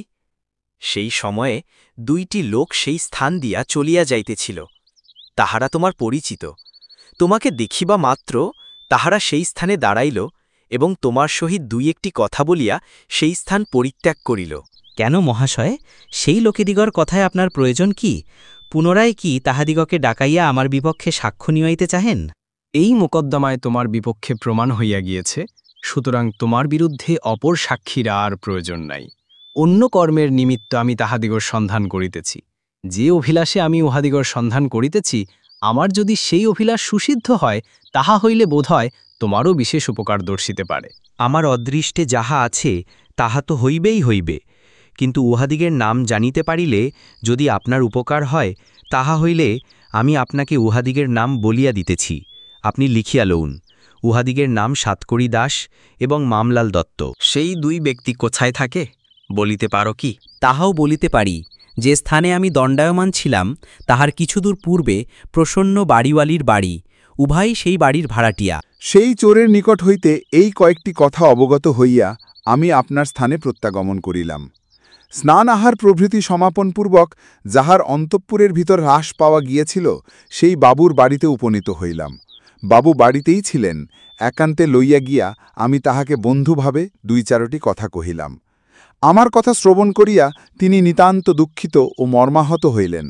কোন উপায় অবলম্বন করিলে তিনি এই লজ্জাজনক অবমাননা হইতে আপনাকে রক্ষা করিতে পারেন তাহারই পরামর্শ এবং উপায় জিজ্ঞাসা করিলেন। আমি কোন উপায় অবলম্বন করিয়া তাহাকে এই বিপদ হইতে উদ্ধার করিব এইরূপ প্রতিজ্ঞা করিলাম এবং তাহার অন্তঃপুরের ভিতর আর একবার গমনের ইচ্ছা প্রকাশ করিলাম। বাবু আমার প্রস্তাবে সম্মত হইলেন। যে গৃহে লাশ পাওয়া গিয়েছিল উভয়েই পুনরায় সেই গৃহে গমন করিলাম। সেই গৃহ বিশেষ করিয়া পুনরায় অনুসন্ধান করিলাম। আমাদিগের অনুসন্ধানোপযোগী আর কোনো সবাই পাইলাম না। কেবলমাত্র দেখিলাম সেই গৃহের ভিতর অতি মজবুত এবং বৃদ্ধাঙ্গুলি সদৃশ স্থূল 2 গাছি বড় দড়ি রইয়াছে। 1 হস্ত পরিমিত লম্বা এবং সচরাচর যেরূপ কাষ্ঠের জল আমরা ব্যবহার করিয়া থাকি তাহা অপেক্ষা কিছু মোটা একখানি কাষ্ঠের টুরা সেই দড়ির এক এক প্রান্তে আবদ্ধ। পূর্বে যে ছাদের কথা পাঠকগণকে বলিয়াছি সেই স্থানে গমন করিয়া দেখিলাম কাষ্ঠ নির্মিত একখানি উচ্চ বেঞ্চ সেই ছাদের উপর রইয়াছে। প্রাচীরের নিকট মেই বেঞ্চখানি লইয়া গেলাম। উহার উপর দণ্ডায়মান হইলাম। দেখিলাম তাহার উপর দাঁড়াইলে সেই প্রাচীরের উপর দিয়া সেই বাগানের অনেক স্থান দৃষ্টিগোচর হয়। সেই প্রাচীরের উপর দিয়া ভালো করিয়া দেখিলাম উহার বাহিরনিকের কোনো কোনো স্থানের বালুকা যেন উঠিয়া গিয়াছে এবং লম্বা লম্বা চিহ্ন পড়িয়াছে। ওই সকল চিহ্নের অধিকাংশই প্রাচীরের উপর হইতে আরম্ভ হইয়া বাহিরের দিকে কিয়দ্দূর পর্যন্ত নামিয়া শেষ হইয়াছে। এই সকল ব্যাপার দেখিয়া আমরা উভয়েই বাহির বাড়িতে গমন করিলাম। বাবু নিতান্ত বিষণ্ণ মনে আপনার বৈঠকখানায় উপবেশন করিলেন। আমি সেই স্থান হইতে প্রস্থান করিলাম। প্রসন্না বাড়িবালি যে বাড়িতে থাকে তাহা ব্যতীত তাহার আরও একখানি বাড়ি আছে। সেই বাড়ির ভাড়াটিয়া সাতকড়ি দাস ও মামলাল দত্ত। মামলাল দত্ত বাহিরের একখানি গৃহে থাকে, তাহার এখানে আর কেহই নাই। সে একাকী সেই স্থানে থাকিয়া রেলওয়ে অফিসে কর্ম করে। উক্ত বাড়ির ভিতর 3টি মাত্র গৃহ আছে, তাহাতে সাতকড়ি দাস এবং তাহার পত্নী অবস্থিতি করিয়া থাকে। সাতকড়িও রেলওয়ে অফিসে চাকরি করিয়া থাকে। ইহারা উভয়েই দিবা 10টার সময় আপন আপন কর্মস্থানে গমন করে, কিন্তু সন্ধ্যা 6টার পূর্বে প্রত্যাগমন করে না। সমস্ত দিন কেবলমাত্র সাতকড়ির স্ত্রী বিরাজ বাড়িতে থাকে। সন্ধ্যা 7টার পর আমি তাহাদিগের বাড়িতে গমন করিলাম। সেই সময়ে উভয়েই বাড়িতে উপস্থিত ছিল। উভয়েরই সহিত সাক্ষাৎ হইল। উভয়কেই কোনো কথা জিজ্ঞাসা করাতে তাহারা অস্বীকার করিল। বাড়ির ভিতর প্রবেশ করিয়া দেখিলাম সাতকড়ির স্ত্রী সেই বাড়ির ভিতর নাই। জিজ্ঞাসা করায় উভয়েই উত্তর করিল যে বিরাজ তাহার পিতার বাড়িতে গমন করিয়াছে। এই কথা আমার বিশ্বাস হইল না। আমি তাহাদিগের গৃহের ভিতর অনুসন্ধান আরম্ভ করিলাম। অনুসন্ধান করিয়া যে সকল দ্রব্য প্রাপ্ত হইলাম তাহাতে আমার মনে আরও সন্দেহ আসিয়া উপস্থিত হইল। দেখিলাম একটি বাক্সের ভিতর কতগুলি পুরাতন এবং ব্যবহৃত অলঙ্কার রইয়াছে। অনুসন্ধান করিয়া জানিতে পারিলাম সেই অলঙ্কারগুলি সাতকড়ির স্ত্রী বিরাজের। এদেশীয় স্ত্রীলোক তাহার পরিহিত সমস্ত অলঙ্কার পরিত্যাগপূর্বক যে পিত্রালয়ে গমন করিবে তাহা আমার বুদ্ধিতে সহজে বিশ্বাস করিতে পারিলাম না। অপর একটি বাক্সের মধ্যে একখানি কোড়াকাচা কালাপেড়ে শাড়ি পাইলাম। লাশের সহিত প্রাপ্ত যে শাড়িখানি থানায় ছিল তাহা তখন আনাইয়া মিলাইয়া দেখিলাম যে উভয় শাড়ি একই প্রকারের ও একই জোড়ার। আরও বেশ বুঝিতে পারা গেল যে উভয় বস্ত্রই জোড়াভাবেই ধোপাবাড়ি হইতে কাঁচা হইয়া আসে। পরিশেষে কাঁচির দ্বারা সেই জোড়া কাটিয়া 2 খণ্ড পৃথক করা হয়। কাটিবার সময় স্থানে স্থানে শিলাও প্রায় কাটিয়া যাইবার উপক্রম হইয়াছে, স্থানে স্থানে সমান কাটাও হইয়াছে। এই রূপে কাটিবার ব্যতিক্রম অনুসারে উভয় বস্ত্রের শিলা দেখিয়া বেশ বুঝিতে পারিলাম উক্ত উভয় বস্ত্র একই জোড়ার। উহাদিগের নিকট হইতে যখন প্রকৃত উত্তর পাইলাম না তখন উভয়কেই সঙ্গে লইয়া মহেন্দ্রনাথের বাড়িতে গমন করিলাম। মহেন্দ্রনাথ তাহার স্ত্রীর নিকট যে সকল কথা শ্রবণ করিয়াছিল তখন সেই সকল কথা পুনরায় তাহাকে ইহাদের সম্মুখে কহিলাম। মহেন্দ্রনাথ আমাকে ভালোরূপ জানিত। আমিও যে বিষয়ের অনুসন্ধানে নিযুক্ত তাহা এখন তাহাকে স্পষ্ট করিয়া দিলাম। মহেন্দ্রনাথ প্রথম হইতে আরম্ভ করিয়া সমস্ত কথা একে একে কহিতে লাগিলেন। শ্রোতাগণ যে সকল বিষয় পূর্বেই শ্রবণ করিয়াছেন মহেন্দ্রনাথ প্রথমে তাহাই বর্ণন করিলেন এবং পরিশেষে কহিলেন, যখন আমার স্ত্রী ক্রোধভরে বাড়ি হইতে বহির্গত হয় সেই সময় সে দেখিতে পায় 2টি মনুষ্য সেই স্থান দিয়া গমন করিতেছে। উহাদিগের একজনের মস্তকে একটি টিনের বড় বাক্স, অপর ব্যক্তি সেই বাক্সবাহীর পশ্চাৎ পশ্চাৎ গমন করিতেছে। উহারা উভয়ই উক্ত বাক্স সমেত বাগানের ভিতর প্রবেশ করিল ও ক্রমে বাবুর অট্টালিকার পশ্চাৎভাগে উপনীত হইল। সেই স্থানে সেই বাক্স মাটিতে রাখিয়া উভয়ে ক্ষণকালের নিমিত্ত উপবেশন করিল। সেই সময় দেখা গিয়েছিল বাবুর ভিতর বাড়ির প্রাচীরের উপর হইতে একখানি কাষ্ঠে বাঁধা সুইগাছি মোটা রজ্জু ঝুলিতেছে। উহারা সেই কাষ্ঠের সহিত উক্ত বাক্সটি উত্তম রূপে বাঁধিয়া দিয়া একটু অন্তরালে দাঁড়াইল। ক্ষণকাল মধ্যে রজ্জু সহিত কাষ্ঠে বাঁধা সেই বাক্সটি ক্রমে উপরে উঠিতে লাগিল। বোধ হইল উপর হইতে যেন কোনো ব্যক্তি সেই রজ্জু ধরিয়া উহা ক্রমে উপরে উঠাইয়া লইতেছে। দেখিতে দেখিতে বাক্স প্রাচীরের উপর উঠিয়া গেল এবং প্রাচীরের উপর হইতে কে যেন উহা ভিতরে নামাইয়া লইল। এই ব্যাপার দেখিয়া সেই ব্যক্তিদ্বয় পূর্বোক্ত স্থান হইতে বহির্গত হইয়া যেদিক হইতে আগমন করিয়াছিল সেই দিকে প্রত্যাগমন করিল। পথে একটি চোরের সহিত তাহাদিগের সাক্ষাৎ হয়।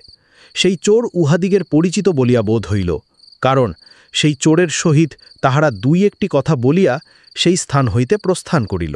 সাতকরী ও মকমলাল, মহেন্দ্রনাথ প্রমুখাত ওই সকল কথা শ্রবণ করিলে পূর্বোক্ত চোর আমাকে যাহা যাহা বলিয়াছিল তাহাও উহাদিগকে বলিলাম।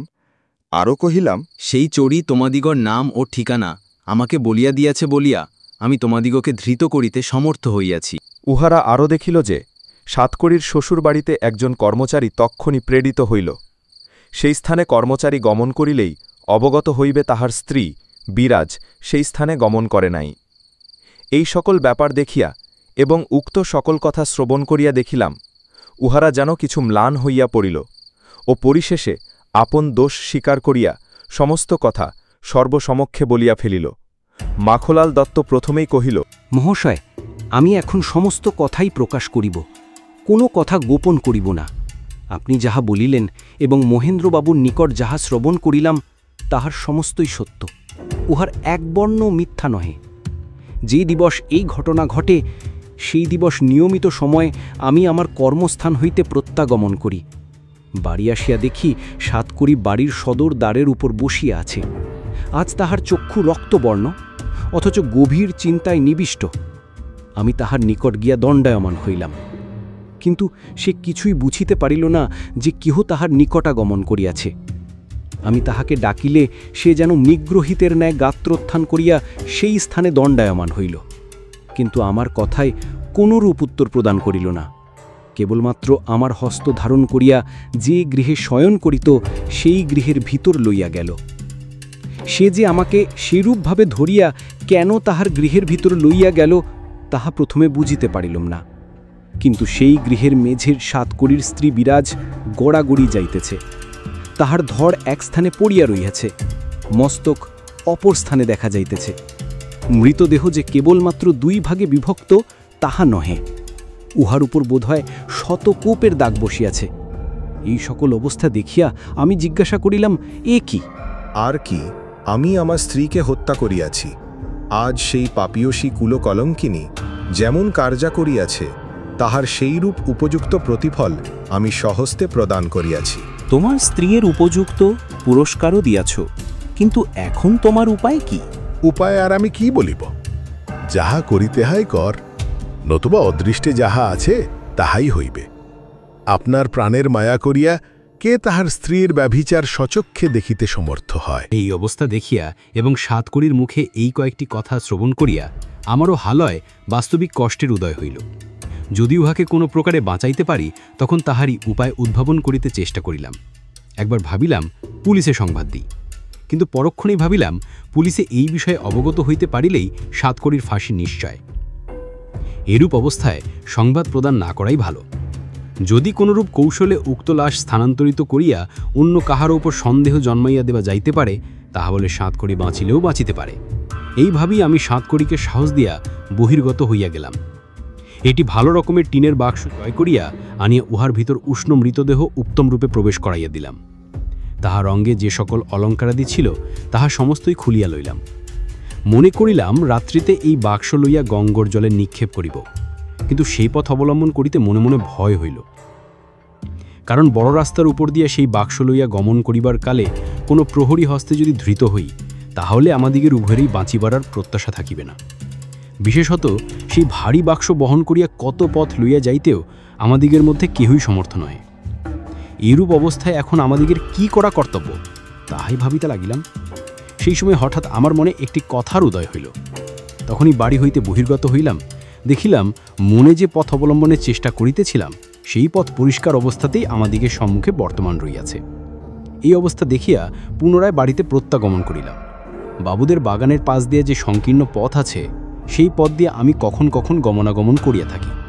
উহা সাধারণের গমনাগমনের পর নয়। একবির রাত্রিতে কোনো কার্যোপলক্ষে আমি উক্ত পথ দিয়ে গমন করিতেছিলাম, সেই সময় দেখিলাম একটি মনুষ্য পূর্বোক্ত বাগানের ভিতর প্রবেশ করিল। উহাকে অধিক রাত্রিতে সেই স্থানে প্রবেশ করিতে দেখিয়া আমার মনে হঠাৎ সন্দেহ আসিয়া উপস্থিত হইল। ভাবিলাম আমাকে দেখিতে হইবে এত রাত্রিতে এ কোথায় গমন করে। এইভাবে আমি সেই স্থানে চুপ করিয়া দণ্ডায়মান রহিলাম। দেখিলাম সেই ব্যক্তি ক্রমে সেই উদ্যান সংলগ্ন দ্বিতল অট্টালিকার নিকট গমন করিল। আরও দেখিলাম সেই স্থানে 2 ইঞ্চি রজ্জু সংবদ্ধ একখানি কাষ্ঠ উপর হইতে ঝুলিতেছিল। সে উক্ত কাষ্ঠের উপর আপনার পদযুগল স্থাপনপূর্বক সেই রজ্জু ধরিয়া নাড়া দিল, আর কে যেন তাহাকে উপর হইতে আস্তে আস্তে উঠাইয়া লইল। এই অবস্থা দেখে আমি অতিশয় বিস্মিত হইলাম ও অনেকক্ষণ পর্যন্ত সেই স্থানে দণ্ডায়মান রহিলাম, কিন্তু তাহাকে অবতরণ করিতে আর দেখিলাম না। এইরূপ প্রায় প্রতি রাত্রিতে আমি দেখিয়াছি সেই রজ্জু সেই স্থানে লম্বিত রইয়াছে। কথিত দিবসেও গমন করিয়া দেখিলাম যে উহা পূর্বমতই সেই উদ্যানের ভিতর উপর হইতে ঝুলানো রইয়াছে। মনে করিলাম লাশ সমেত যদি টিনের বাক্স কোনো প্রকারে উহাদিগের উপরে উঠাইয়া দেওয়া যায়, তাহা হইলে আমাদিগের বিপদের আর কোনো সম্ভাবনা নাই। পরে যখন লাশ বাহির হইয়া পড়িবে তখন সকলেই বাবুদিগকে লইয়া পীড়াপিড়ি করিবে। উহারা বড় মানুষ, সুতরাং কিছু না হইলেও হইতে পারে। এই ভাবিয়া আমরা উভয়ে উক্ত টিনের বাক্স লইয়া সেই স্থানে গমন করলাম। দেখিলাম সেই রজ্জু পূর্বের মতো লম্বমান রহিয়াছে। সেই বাক্স তখন উত্তম রূপে সেই রজ্জু সংবদ্ধ কাষ্ঠের সহিত উত্তম রূপে বাঁধিয়া সেই রজ্জু ধরে একটু নাড়া দিলাম। দেখিলাম কে উপর হইতে তাহা ক্রমে ক্রমে উঠাইয়া লইল। আমরা সেই স্থান হইতে প্রত্যাগমন করিয়া গৃহের রক্ত প্রভৃতি উত্তম রূপে ধৌত করিয়া ফেলিলাম। রক্তাক্ত বস্ত্র প্রভৃতি যাহা কিছু ছিল সমস্ত অগ্নিদেবকে প্রদান করিলাম। ইহাই আমি অবগত আছি। এখন আপনাদিগের যাহা ভালো বিবেচনা হয় তাহাই আপনারা করিতে পারেন। মামলালের কথায় সকলেই বিশ্বাস করিলেন। এই মোকদ্দমায় মাখনলাল সাক্ষী হইল, আসামি হইল সাতকড়ি। ম্যাজিস্ট্রেট সাহেব যখন জিজ্ঞাসা করিলেন, সাতকড়ি তখনও আত্মদোষ স্বীকার করিয়া এই কয়েকটি মাত্র কথা কহিল। হুজুর, আমি আফিস হইতে সেই দিবস দিবা 2টার সময় বাড়িতে ফিরিয়া যাই।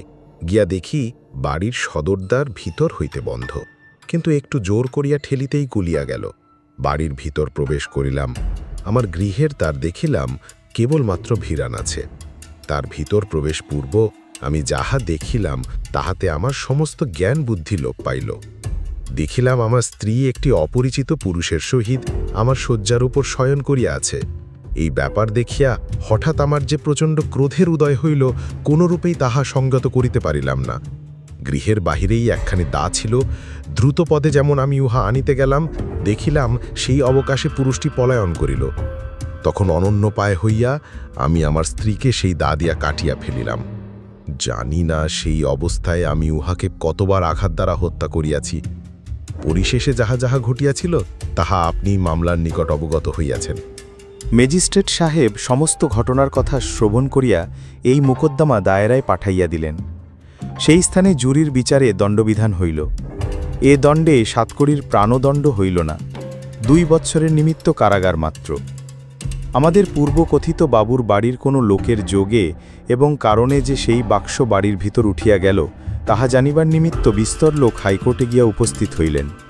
কোর্টে সেই বাড়ির একটি চাকরানী ভব এইরূপ সাক্ষ্য দিল। আমার মনিবের আদেশ অনুযায়ী রাত্রি দিনের মধ্যে বাড়ির ভিতর হইতে বাহিরে গমন করিবার অধিকার আমার ছিল না। তথাপি বলিতে লজ্জা হয়, আমি একটি লোকের সহিত অবৈধ প্রণয়ে আবদ্ধ হই।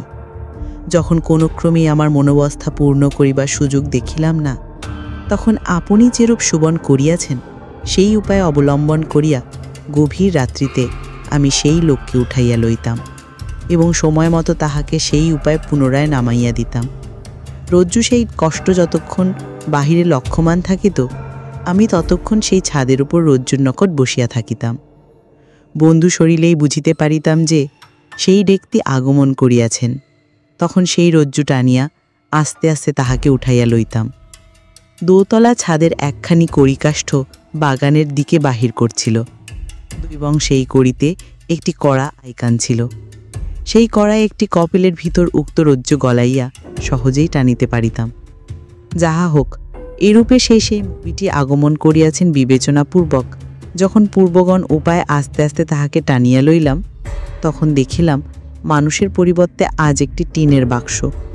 ভাবিলাম কোনো কারণবশত তিনিই সেই বাক্স উপরে উঠাইয়া দিয়াছেন। এই ভাবিয়া সেই বাক্সটি একটি গৃহের ভিতর রাখিয়া দিলাম। মনে মনে করিলাম, তিনি না আসিলে সেই বাক্স খুলিত না।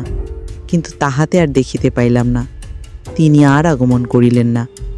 তাই মোকদ্দমায় আসামি, সাক্ষী ও দর্শকদের মধ্যে তিনি নাই। তাহার নাম রম, এইমাত্র জানি, কিন্তু তিনি যে কোথায় থাকেন তাহা আমি অবগত নহি। তিনি কখনো আমাকে তাহা বলেন নাই। সেই বাঘ উক্ত গৃহে ৩-৪ দিন থাকিবার পর যোগে সেই মৃতদেহ বাহির হইয়া পড়ে, তাহা আপনারা সকলেই অবগত আছেন। ভবর কথা কেহ বিশ্বাস করিল, কেহ কেহ বা মনে মনে অনারূপ ভাবিতে লাগিল। সেই সময় হইতে বাবুর সেই বিধবা কন্যাকে এখানে আর কেহ দেখিতে পান নাই। পরিশেষে সকলেই শ্রবণ করিয়াছিলেন তিনি কাদাম্বিনী হইয়াছেন। কিন্তু ইহাও কাহাকে কাহাকে বলিতে শোনা গিয়াছে যে বন্ধুর কন্যাকে এই লজ্জাজনক কাণ্ড হইতে বাঁচাইবার নিমিত্ত ভব সেই কুলকামিনীকৃত সমস্ত কার্যই নিজের বলিয়া স্বীকার করিয়া হইয়াছে এবং ইচ্ছা করিয়া সেই ব্যক্তির নাম প্রকাশ করে নাই। উপরোক্ত মোকদ্দমায় হত্যাকারী নির্ণয়ের উদ্দেশ্যে আমরা সাধ্যমতো নানা উপায় অবলম্বনে অনুসন্ধান করিয়াছিলাম বটে, কিন্তু ঘটনাচক্রে চুরি মোকদ্দমা না উঠিলে আমরা কোনো ক্রমেই অনুসন্ধানের সামান্যমাত্র সুরাত ধরিতে পারিতাম না। বিশেষত পূর্বকথিত চোর যদি সাতকড়ীয় মাধ্যমের নাম ও ঠিকানা বলিয়া না দিত, তাহা হইলে প্রকৃত হত্যাকারীকে হয়তো আমরা ধরিতে পারিতাম না। সেই চোরের দ্বারা এই মোকদ্দমার সমুদায় রহস্য প্রকাশ হইল বলিয়া ম্যাজিস্ট্রেট সাহেব দয়া করিয়া সেই নাগী চোরের শাস্তি কমাইবার জন্য গভর্নমেন্টটাকে অনুরোধ করিলেন। গভর্নমেন্টও ম্যাজিস্ট্রেট সাহেবের কথা রক্ষা করিয়া তাহার 3 মাসের কারাগার দণ্ড কমাইয়া দিলেন।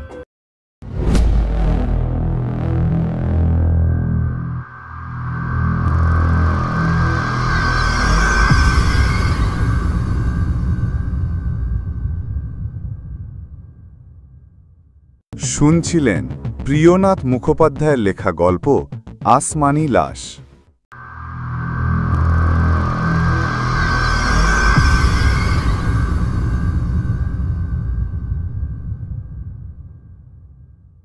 আজকের গল্প এখানেই শেষ। ফিরে আসব অন্য কোনো নতুন গল্প নিয়ে, যাতে থাকতে পারে খুন, রহস্য, প্রেম, ভয়